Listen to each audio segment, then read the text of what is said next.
InsyaAllah hari ni Ustaz Syahur kita bersama. Ustaz, satu soalan yang minta nasihat sepatah dua kata untuk mereka yang malas puasa ni. Tak mau puasa pergi duduk di luar pada bumi.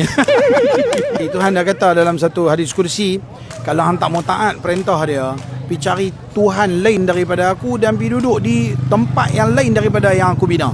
Kira dalam tu Tuhan tunjuk dia punya, menzahirkan dia punya marah dia.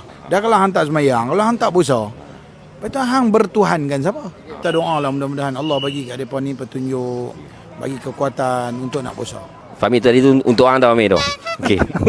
Apa baiknya kita bersahur ni? Sahur ni Nabi kata perbezaan antara puasa orang Islam dengan puasa orang Yahudi adalah sahur. Apa saja dalam Islam ni, apa saja kita buat, kita kena beza dengan orang bukan Islam. Yang mencipta alam semesta ni Allah. Allah hantar Nabi, tunjuk contoh. Hang tunjuk kat mereka macam mana cara minum. Hang tunjuk kat mereka cara makan. Hang tunjuk kat mereka cara tidur. Manusia ni kalau dia buka puasa dan on time dan dia makan sahur pun on time, dalam tempoh waktu dia, mustahil dia kena gastrik.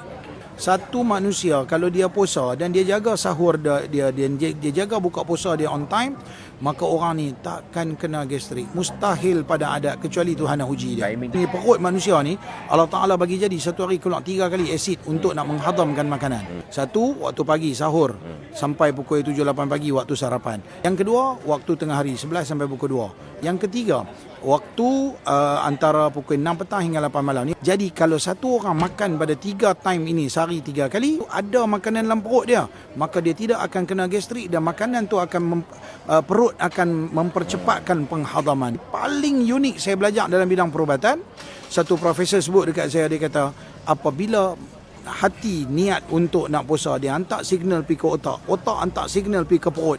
Weh perut, dia ni nak puasa esok hari, maka asid yang keluar pada waktu tengah hari tu tak keluar sehari 2 kali. Berarti kalau hang makan sahur dan hang buka puasa, hang takkan kena gastrik pun. Terima kasih Ustaz. Kadang hari ni bersahur di Mamu Do Pisang. Salam kosong Ustaz, tak ada apa. Sahur di mana? Sahur di Mamu Do Pisang sepanjang Ramadan insya-Allah. Assalamualaikum.